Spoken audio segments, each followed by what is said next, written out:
Oh, hi everyone. Sorry, I was just checking if everything's fine with the setup. So, how are you people? So, today we are discussing Donald Trump's uh, victory implications and some of the things that he said in the past, and also in terms of what can happen around the world, both from a geopolitical perspective and from a financial perspective, as in what are the implications. So today I have some a short presentation, but before we get into the presentation, I have some points that I wrote down that I wanted to talk to you about, and I will be sharing my screen so that you can see uh, what's going on. So in terms of the US election, it is pretty much done, and you can see that Trump has won the presidency. He's won the uh, Republicans have won the Senate, and the House also they are about to win. So it's not like they're going to be without a majority in the House. Now, in terms of the presidency, Donald Trump has already won 312 seats in the Electoral College. And you've got, he won Arizona as well. So all the states are in. I think some counting remains, but pretty much this is what it is. So it's a landslide victory for Trump, no doubt about that. And all the people who were saying Trump cannot come back or, he's done for and all that, I mean, they got to look at this result. Before we go into further results, I want to talk to you about this number. Look at this number. Now, this is what 71 million votes, and Trump has around 75 million votes.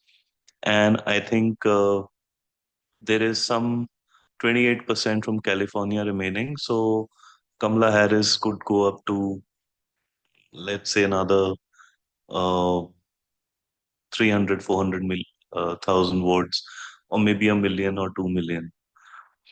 But that will not get her to uh, get her really up to the number that Biden had, and that's a very damning situation because uh, how do you lose almost 10% of your vote in 4 years, uh, and that too, that vote was had by Joe Biden, and maybe it was a vote because against Trump because of the COVID situation or whatever. But surely this is a major concern for the Democratic Party, and they're in trouble. Uh, so I think this is a real washout as far as Democrats are concerned.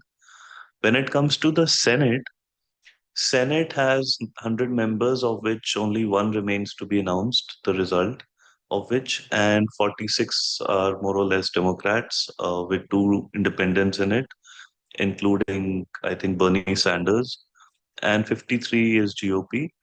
But there is a news that I ought to share with you,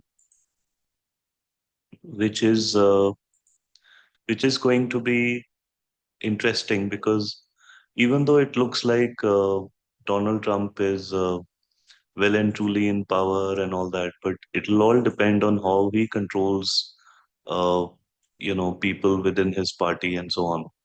Uh, so if you see this, Tucker Carlson yesterday mentioned, or today, he said that Senate Republicans are plotting a coup against Trump.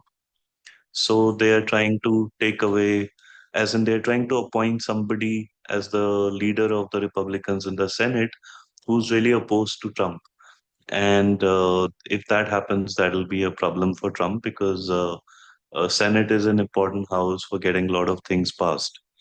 And last time also, the uh, Senate was controlled by Mitch McConnell, uh, who was not really well disposed to Donald Trump. So I think from my perspective, I think the next 2 3 days this will kind of play out. So the three Republicans who are vying for the job are John Cor- Cornyn of Texas, Rick Scott, and John Thune, of which only Rick is supposed to be well disposed or pro-Trump. So let's see how that goes. So this is a major issue as well. In other news, there is a whole the Russia-Ukraine war is now starting to heat up, and there is a serious issue on the Russia-Ukraine border. Of course, the Western media is reporting that Russia has taken casualties. Yes, there was a attack on Russia by Ukrainian drones or drones that the Ukrainians have with themselves. But at the same time, there is a amassing of troops by Russia on the border.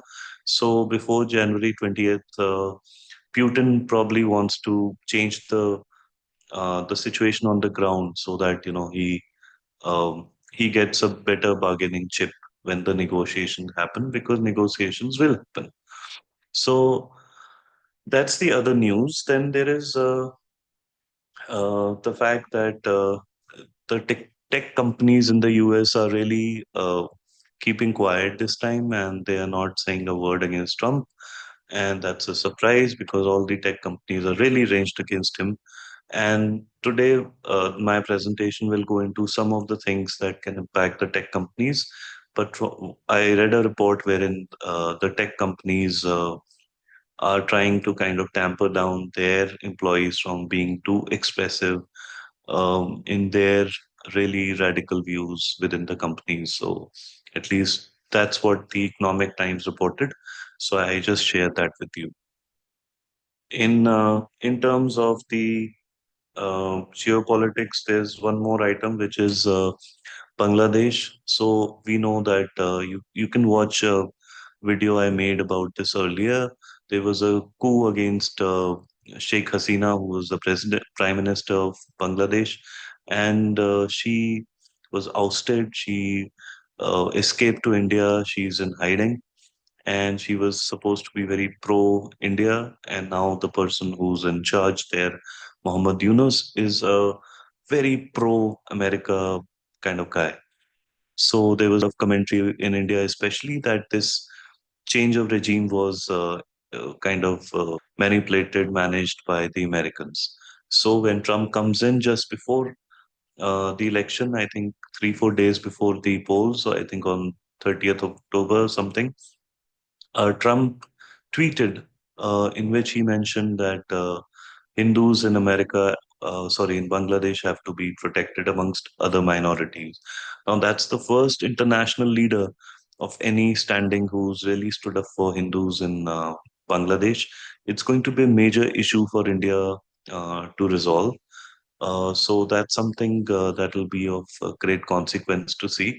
The news is that Muhammad Yunus has been charged with war crimes in the International Court of Justice, and Yunus, on his part, is trying to seek extradition of Sheikh Hasina from India using the Interpol and some other international agencies. So a lot going on there as well. Now, moving on to the main subject, let us go to my presentation. So, the presentation is really about a speech that Donald Trump had given about 2 years back in December 2022 about his free speech initiative. Now, this is a very scary plan if you're not a votary for free speech, and that's something that will have to be kept in mind, that he's really uh, going for uh, going after uh, uh, the f- the tech companies. And in terms of what he has written here, let me just toggle to my meeting. Um, just a second. Okay, so the presentation. Okay. So he's got 5 points. He wants a executive order against censorship by federal government, which then kind of collaborates with private parties. Department of Justice investigation into censorship practices, reforming Section 230 for tech company accountability. All the social media companies, funding penalties for universities that have engaged in censorship. This is a big one, and digital bill of rights to protect online freedoms. Now, for a layman sitting outside of America, this sounds like music because we have all been at the receiving end of some sort of censorship or culture that has seeped into America in the last 10 years, especially in the last four. So I think most of us will welcome it if we are aware of what's going on. Why this is important for Trump is because he was himself banned by X when he was the president. Imagine the president of America was banned uh, from using Twitter. There was, in terms of the executive order against federal and private collaboration, it will prevent private companies from suppressing speech. Initial steps to build momentum for legislative action, whatever implications for the role of government and tech and private sector. So basically, what Trump is saying is that you can't have the president or his cronies telling, or some agency telling Twitter or YouTube saying that, take down that kind of content or that person or that topic itself. For instance, a lot of things about COVID leaking from lab was kind of hidden online. We know why that would happen. Uh, it's possible there will be some regulation, and the tech private enterprise will push back. In India, a law was passed, and it took more than 3 years to get it in some sort of form, and it was watered down because of private companies. There will be a major influence of this on free speech because we might be able to say what we want to without having any hindrance. Of course, you can't say that you're going to bomb someplace or whatever. So anything which is against the law will be stopped. But apart from that, you can say whatever the hell you want. Uh, then there will be potential civil rights and election law violation investigations and consequences, legal consequences for any biased moderation by platforms. Now, this is a big deal because when Elon Musk took over Twitter, he mentioned that FBI was asking for a lot of moderation on Twitter, and that he stopped it when he took over that company. And Elon Musk is right now like the right hand man of Trump. So this is important. Then you look at the reforming 230. It'll basically uh, make tech companies accountable for content moderation. Right now, they just push it to the individual. Uh, then there will be funding penalties for universities, and they could be funding cuts if they are involved in censorship. They have to address anti-Semitism. I hope they include um, other kind of movements that kind of cancel other cultures. So it's not just anti-Semitism which is there, but there are some other things as well. As you saw, if you might know that there was a global Hindutva, what dismantling global Hindutva conference that was to be held in Harvard or something about 3 years back. Imagine that. Uh, and finally, uh, so this is about the free speech part. Um, and I thought this is an important aspect of what's happening online and offline. A lot of things are happening in India, and I think if the left wing has done this, we don't know who has done what. We are just layperson. I am at least. But if they have done this, then this has been very, very poorly advised actions because ultimately, internet, it's very difficult to tamp down internet and control it. And if you want to, I mean, instead of trying to control everyone's free speech, they ought to have brought better policies, or maybe uh, dealt with the truth. Easier said than done, but that's what I think. Now, changing tack. Now, this is only one aspect of what Trump will do. The other aspect that Trump will do and will take action on is his economic plan, which will include tariffs. Now, that has major implications for what happens in the global economy. As the results were coming in of Trump winning, there was a lot of reaction in stock markets. For one, there was a lot of bounce which came up, especially in the Indian market, even in the US markets. But this is just a short term implication. There's going to be a lot of things that happen from here on. Now, what are those things? First of all, the US dollar will strengthen, and there will be a flight of capital from emerging markets towards the US, which can probably make capital very expensive for the emerging markets that can really bring down their growth rates and increase inflation as well. There can be some reduction in the amount of exports that emerging markets and the globe does to America because America is going to raise tariffs. In 2017, when Trump came to power in his first term, he had imposed that tariff war with China. And if he does the same again, then we are looking at some supply chain issues, which will fuel inflation and which can go against the Trump plan of making America great again, which basically means bringing back jobs, manufacturing jobs to America. Uh, and remember, manufacturing requires a lot of labor. It's not just capital or technology, and labor is expensive in America. So, for America to be competitive, they have to bring down the labor cost, which requires radical changes or basically a reduction in the per capita income. Maybe that's the plan. I don't know. Uh, so I'm just going to take you through this small piece which I had made. This will give you a bit of insight into what I think can happen.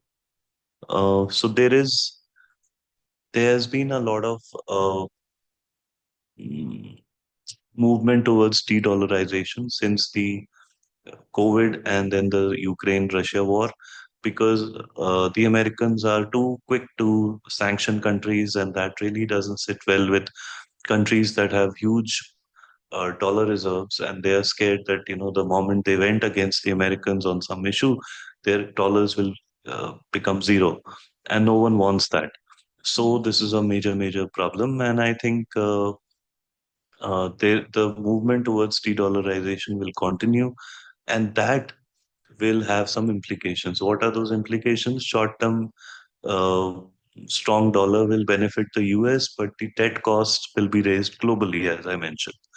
High tariffs will also encourage alternatives to dollar based transactions because uh, obviously, when you have so many tariffs on you, you become uncompetitive. So, a lot of your industry can suffer. They might not be able to sell abroad, and they will be scared of selling in expensive American dollar.